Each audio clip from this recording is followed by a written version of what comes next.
Hello and welcome to a video on volume. We're going to spend a couple minutes doing some definitions and then jump right into formulas and calculate some volume. So first thing we have to do is talk about definitions here. So these things on this page are all what are called prisms.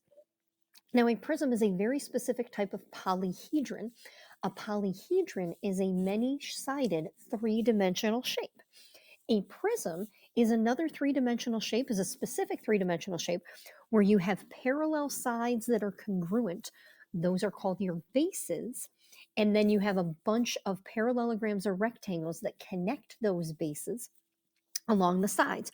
So this thing right here would be called a triangular prism because it has a triangular base here, another triangular base toward the back, and those triangles are connected by these rectangles. Okay, this thing right here looks a lot like a cube. It could be called a cube or a rectangular prism. It kind of depends on what's going on. If all of these sides were the exact same length, then it would be a cube. If they weren't the same length, then we would call it a rectangular prism. This thing right here, I've got 1, 2, 3, 4, 5 sides. That's a pentagon. So this is a pentagonal prism. Okay, then we have a hexagonal prism, an octagonal prism, and this looks like a decagon. So decagonal prism, I don't even know if I'm saying that right, but probably something like that. Over here, we have everything labeled for you. You have the base. Those are the two faces that are parallel to each other. Now, what's interesting here is base doesn't really mean bottom. It's often on the bottom, but if you'll notice, this is a pentagonal prism, this green thing. And this thing right here is also a pentagonal prism. This one's a lot easier to manipulate and see because I can really obviously see this pentagon right here. Okay, whereas over here, the pentagons look really funky and all of these lateral sides and lateral edges are kind of getting in the way. So we often will put the bases toward the front of the figure when we draw it. Okay, so now for volume, if I want to find the volume of this thing, we just take the area of the face, or the area of this base, I should say, and multiply it by the height. Now again, base and height don't always mean bottom and tallness. Okay, base and height mean if you turned it so that those two congruent faces, one was on the bottom, one was on the top, then what would your height be? So in this picture right here,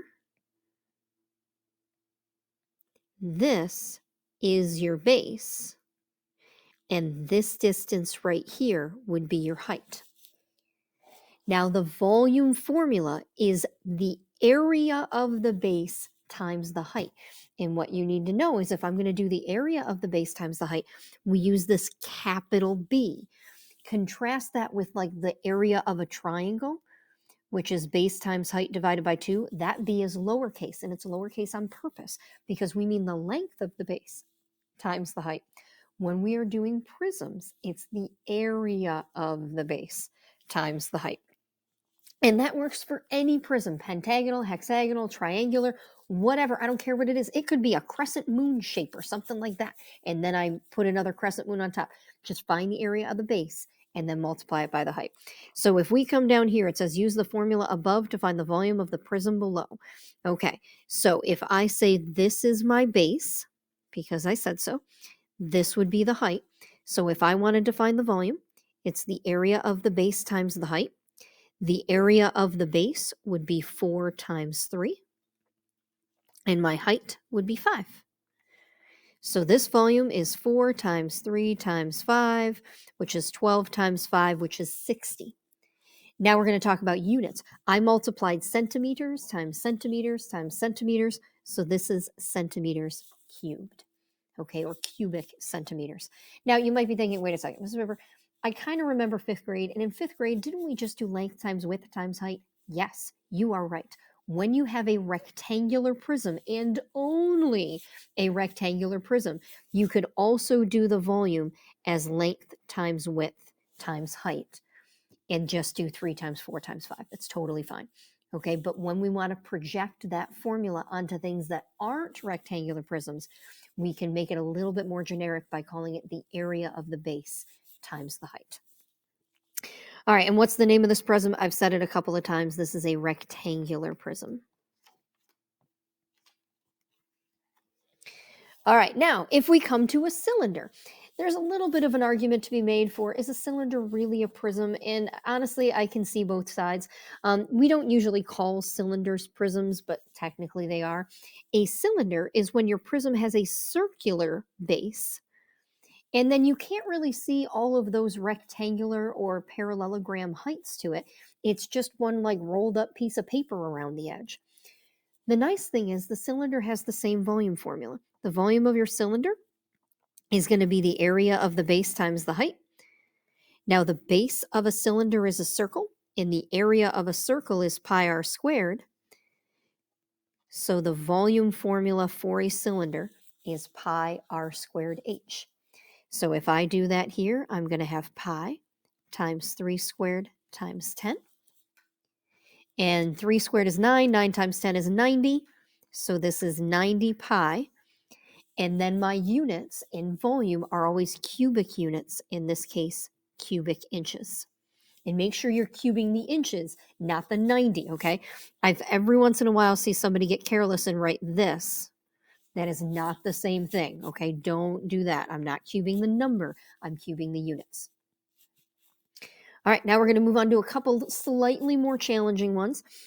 Find the volume of the prism below. So on this one, I have to figure out what my base is. So is my base this thing that's technically on the bottom, or is my base this triangle?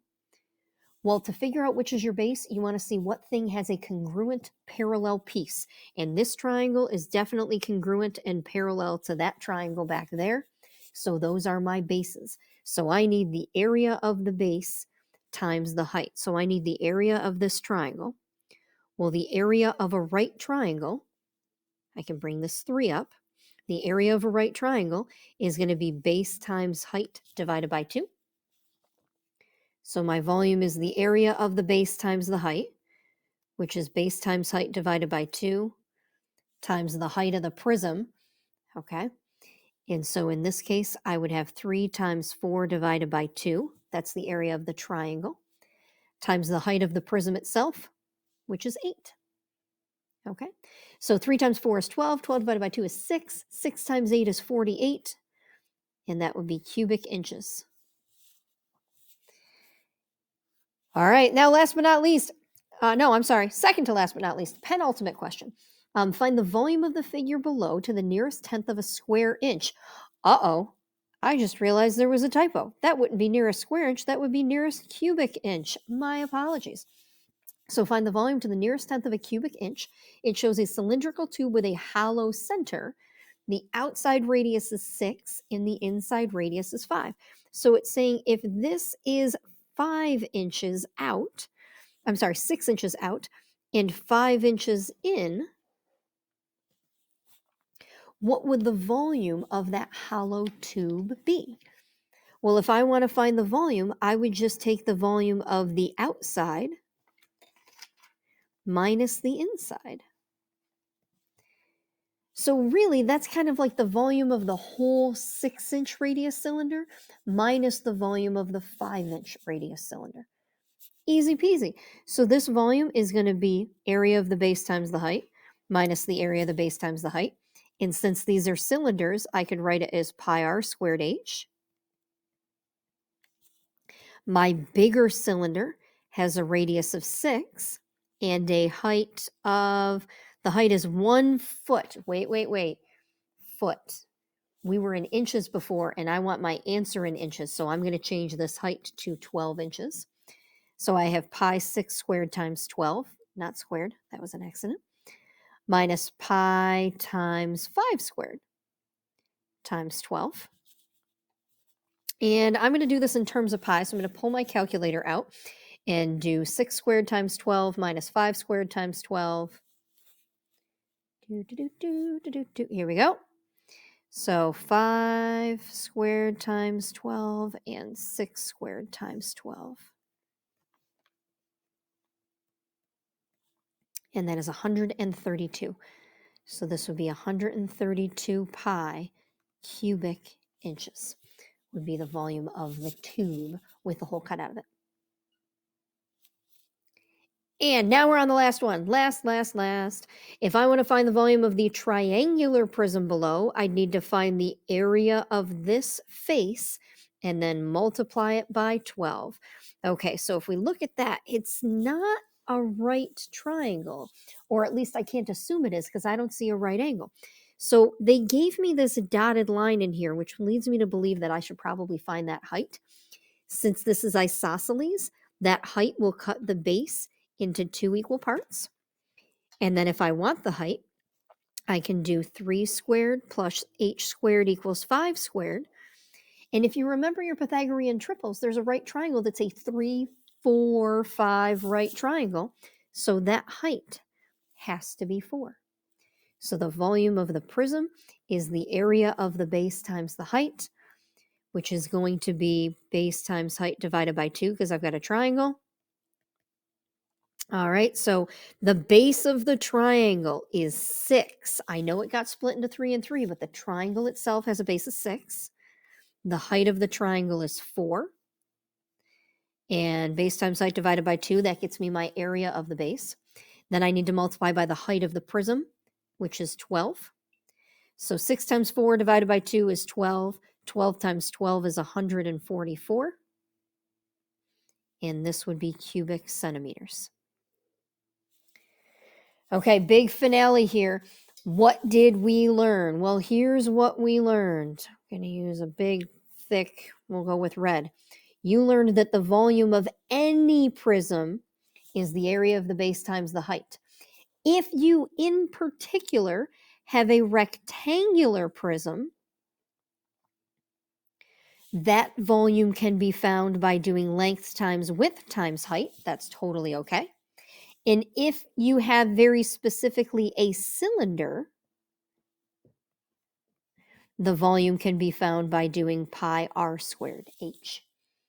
Okay, so area of the base times the height is your generic formula. Where's my thumb? There it is.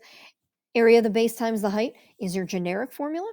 You turn that into length times width times height if you have a rectangular prism, and pi r squared h if you have a cylinder.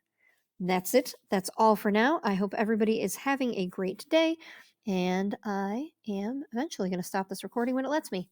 Toodles!